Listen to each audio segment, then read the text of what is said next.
से आए हुए हमारे सभी देवियों और सज्जनों, मेरे नौजवान साथियों, मीडिया के मेरे साथी, प्रिंट मीडिया और इलेक्ट्रॉनिक मीडिया के मेरे साथी,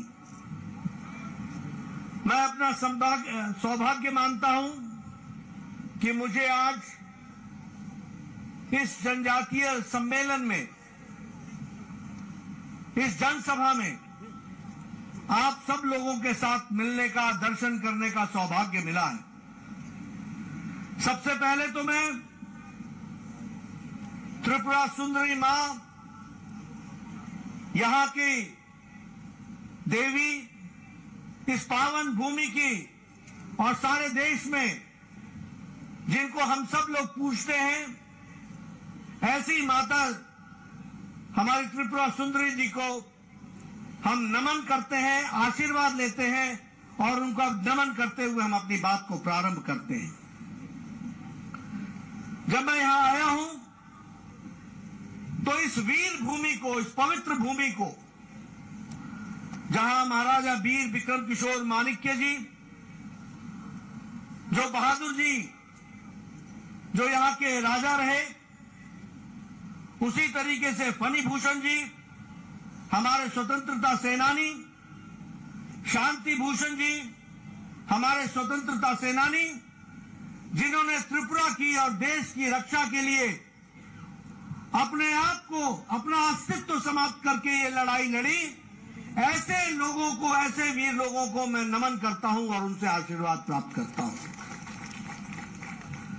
मैं यहां सभी जनजाति नेताओं का भी आदर समेत उनको भी मैं नमन करता हूं। यह त्रिपुरा की भूमि जो विभिन्न जनजातियों से, लगभग 19 समुदायों से, 19 जनजातियों से त्रिपुरा प्रदेश एक तरीके से खुशहाल आगे बढ़ने वाला, अपनी आकांक्षाओं को पूरा करते हुए आगे बढ़ने का, पहले बिप्लब देव जी और मानिक शाह जी के नेतृत्व में यह प्रदेश आगे बढ़ने के लिए जो आगे बढ़ा है, ऐसी पवित्र भूमि को जहां मैं नमन करता हूं, वहीं मैं जनजातीय समुदाय को भी नमन करता हूं और आशीर्वाद लेकर के अपनी बात को प्रारंभ करता हूं। हम भील जनजाति, भूटिया जनजाति, चकमा जनजाति, गारो जनजाति, जमातिया जनजाति और सभी 19 जनजातियों को भूल नहीं सकते हैं, क्योंकि उन्होंने त्रिपुरा की संस्कृति के साथ साथ भारत की संस्कृति की रक्षा के लिए मुख्य धारा में शामिल होकर के इस प्रदेश को और इस देश को आगे बढ़ाने में अपना योगदान किया है। वैसे ही जब मैं जनजातीय समुदाय की बात करता हूं तो हम लोग एक खूबी जनजातीय समुदाय के बारे में जानते हैं कि वह, उनका चाहे जनजाति हो, चाहे उनका इलाका हो, चाहे उनका गांव हो, ये आत्मनिर्भर समाज की कल्पना, ये जनजातीय समाज की कल्पना से जुड़ा हुआ है। जहां जनजाति होती है वो आत्मनिर्भर होने के लिए अपने ही समुदाय के साथ आत्मनिर्भरता की ओर बढ़ने का प्रयास करती है। और हम सबके लिए बड़ा ही गौरव का विषय है कि प्रधानमंत्री नरेंद्र मोदी जी ने इस देश की जनजाति ताकत को पहचाना। भारत के यशस्वी मुख्यमंत्री ने, प्रधानमंत्री ने इस देश के जनजाति गौरव को पहचाना। यह जनजाति समाज सिर्फ देखने में सीधा साधा देशभक्ति नहीं है, यह वो समाज है जिसने जब जब इस देश पर कोई संकट आया है तो रक्षा करने के लिए जनजाति समाज हमेशा अग्रसर रहा है। ऐसे को पहचाना है तो हमारे प्रधानमंत्री मोदी जी ने पहचाना। और इसीलिए आज हम खुशी के साथ कह सकते हैं कि भारत के यशस्वी प्रधानमंत्री ने जनजाति समाज को अमृतकाल के अवसर में 75 साल की आजादी के पश्चात भारत के सर्वोच्च पद पर अगर किसी को बैठाने का काम किया है तो जनजाति महिला आदरणीय श्रीमती द्रौपदी मुर्मू को वहां पर सुशोभित किया।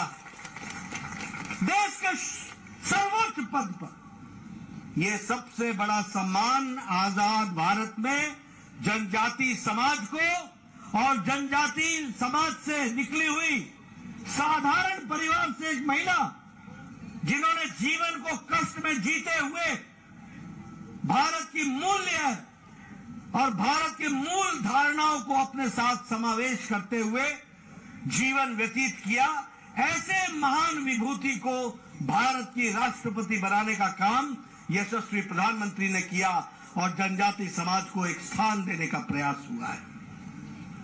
उसी तरीके से मैं जब जनजाति समुदाय के साथियों से मिल रहा हूं तो मैं ये गौरव के साथ कह सकता हूं कि पहली बार भारत सरकार में इतना ज्यादा प्रतिनिधित्व सरकार में जनजाति समाज को दिया तो नरेंद्र मोदी जी ने दिया। आज एनडीए की सरकार में 8 ट्राइबल मिनिस्टर हैं और त्रिपुरा में 5 मंत्री ट्राइबल हैं और वह जनजाति समाज को रिप्रेजेंट करते हैं। ये आपको मैं इसलिए बता रहा हूं क्योंकि हमने जनजाति समाज को भारत की मुख्य धारा का पार्ट माना, अंश माना। और इसके साथ साथ मैं ये भी बोलना चाहता हूं कि भारत रत्न अटल बिहारी वाजपेयी थे, किसी ने सुध नहीं ली जनजातियों की, किसी ने इनकी चिंता नहीं की। अगर ट्राइबल मिनिस्ट्री, अगर जनजाति मंत्रालय जनजाति भाइयों के विकास के लिए किसी ने भी स्थापित किया तो वो भारत के भारत रत्न अटल बिहारी वाजपेयी जी प्रधानमंत्री थे जिन्होंने इसकी चिंता की। और आज हमारे जनजाति क्षेत्र से संबंध रखने वाले आपकी तरह जमीन से निकले हुए अर्जुन मुंडा जी, आज वो भी मंत्री के रूप में हम सब लोगों को जीवन में जनजाति समुदाय की चिंता कर रहे हैं। आज राष्ट्रीय tribal institute, national institute for tribals, इसकी स्थापना 75 साल बाद हुई है। यानी 75 साल में किसी सरकार को यह नहीं लगा कि नेशनल ट्राइबल इंस्टीट्यूट खुलना चाहिए। ये खोलने का काम भी किया तो वह मोदी जी ने किया और अमित शाह ने उसका उद्घाटन करके वह भी समर्पित किया है। यह भी हमको ध्यान रखना चाहिए।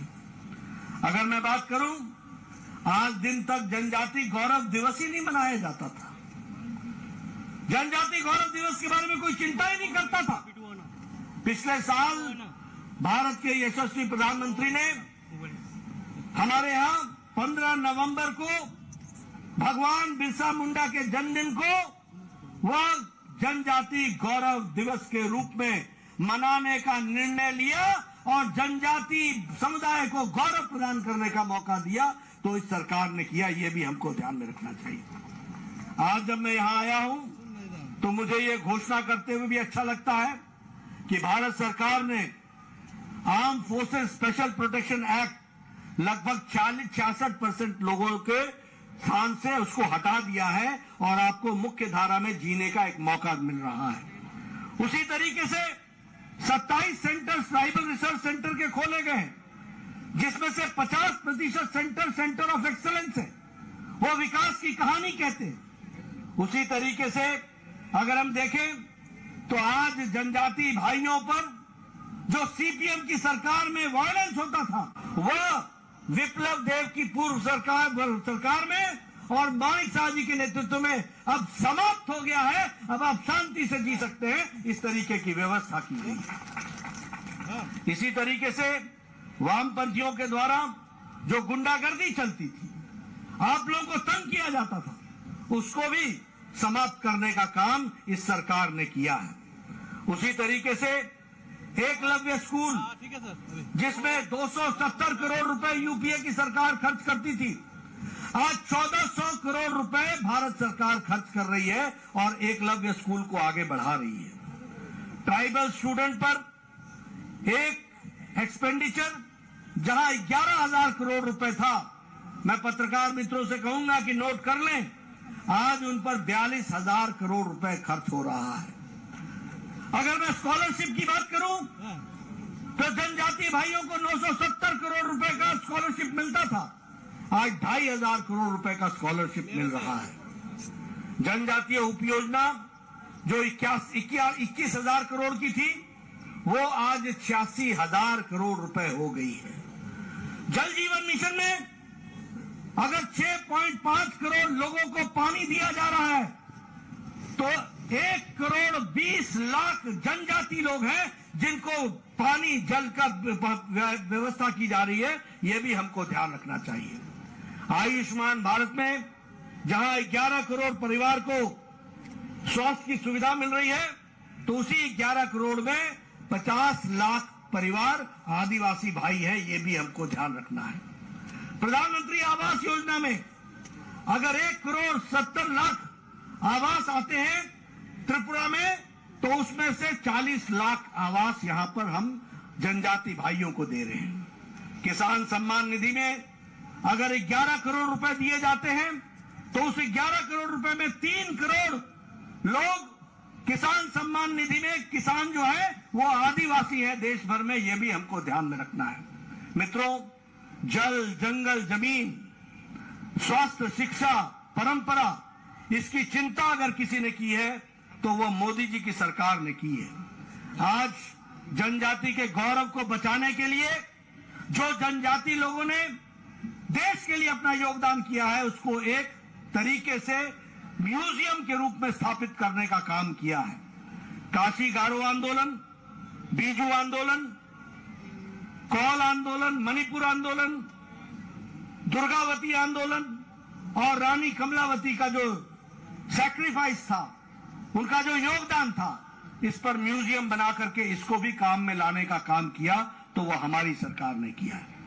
मित्रों, अगर हम सीपीएम की सरकार की बात करें तो उन्होंने 25 साल में जनजातियों को हमेशा उपेक्षा की दृष्टि से देखा और ये महाराजा वीर विक्रम किशोर माणिक्य जी, बहादुर जी, इनके बारे में भी अगर कोई नेशनल एयरपोर्ट बना करके उनको इज्जत देने का काम किया तो वो भी प्रधानमंत्री मोदी जी ने किया है, ये भी हमको याद रखना चाहिए। और 450 करोड़ रुपए खर्च करके नेशनल एयरपोर्ट बनाया गया है। उसी तरीके से अगर हम देखें तो चाहे वो थंगा डारलोंग हो, चाहे वो बेनीचंद जमातिया जी हो, चाहे वो बॉल म्यूजिक हो और फिर चाहे वो बांसुरी हो, पद्म श्री दे करके जनजाति भाई को मुख्य धारा में काम करने का काम किया तो प्रधानमंत्री मोदी जी ने किया है। इसलिए मित्रों, मैं एक लंबी गाथा आपके सामने रख सकता हूं। जनजाति का विकास का नाम है तो उसका दूसरा नाम भारतीय जनता पार्टी है। जनजातियों के विकास का अगर दूसरा नाम है तो वो भारत के यशस्वी प्रधानमंत्री नरेंद्र मोदी है। इस बात को हमको समझना चाहिए। आप बताइए, आपके इलाके में सीपीएम के दौरान वायलेंस होता था कि नहीं होता था? अत्याचार होता था कि नहीं होता था? बताइए, अत्याचार होता था कि नहीं होता था? कानून व्यवस्था को धत्ता दिखाया जाता था कि नहीं दिखाया जाता था? आज आपको शांति से जीने का अधिकार मिला कि नहीं मिला? आप बताइए, विप्लव देव ने आपका विकास किया कि नहीं किया? आप बताइए, मानिक साहब का विकास कर रहे हैं कि नहीं कर रहे हैं? ये मैं इसलिए आपसे पूछ रहा हूं कि एक सरकार थी जिसने अंधेरगर्दी मचाई, एक सरकार थी जिसने आपको लूटा, एक सरकार थी जिसने आपकी चिंता नहीं की और एक सरकार है जो आपकी चिंता के लिए दिन रात मेहनत कर रही है। और इसलिए मित्रों, जब मैं इस जनसभा को संबोधित कर रहा हूं तो आपके माध्यम से 19 की 19 जनजाति भाइयों और बहनों को मैं भारतीय जनता पार्टी की तरफ से यह संदेश देना चाहता हूं कि आप ये समझ लीजिए कि जनजाति का विकास का पर्यायवाची है तो वो भारतीय जनता पार्टी है। अगर विकास को मूर्त रूप देने वाला डबल इंजन की सरकार का नेतृत्व करने वाले नेतृत्व है तो वो यशस्वी प्रधानमंत्री नरेंद्र मोदी है। और उसी तरीके से यहां पर आपको डबल इंजन सरकार की प्रसाद को आप तक पहुंचाने का काम अगर कोई कर रहा है तो मानिक शाह, राजीव भट्टाचार्य, जिष्णुदेव, बिप्लब देव और ये तमाम मंच पर बैठे हुए लोग आप तक उसको पहुंचाने का काम कर रहे हैं। इस बात को भी हमको ध्यान में रखना चाहिए। इसलिए इस धूप में आपका ज्यादा समय न लेता हुआ, मैं समझ सकता हूं कि आप कितने कष्ट में हैं। मैं ये भी समझ सकता हूं कि आदमी तो छोड़ो, कैमरे को भी छाया दिखाया जा रहा है, उसके ऊपर भी तौलिया रखा जा रहा है। मैं गर्मी और धूप समझ सकता हूं, मैं पत्रकार भाइयों की भी तकलीफ समझ सकता हूं, इसलिए आपका ज्यादा समय नहीं लूंगा। लेकिन यह निवेदन करने जरूर आया हूं कि भारतीय जनता पार्टी सही मायने में आपकी चिंता करने वाली पार्टी है। भारतीय जनता पार्टी सही मायने में आपको मुख्य धारा में शामिल करने वाली पार्टी है। भारतीय जनता पार्टी आपके विकास के लिए शिक्षा, स्वास्थ्य, परंपरा, विकास, किसानों की चिंता, आपकी परंपरा को बचाने का काम ये कोई कर रहा है तो ये भारतीय जनता पार्टी कर रही है। और नेतृत्व हमें सबको मोदी जी का आशीर्वाद प्राप्त है। इसलिए आपसे मैं निवेदन करूंगा कि आप जनजाति क्षेत्र में किए गए कार्य को गहराई से समझें, जानें और भारतीय जनता पार्टी को आप आशीर्वाद दें। इन्हीं शब्दों के साथ बहुत बहुत धन्यवाद। जय भारत।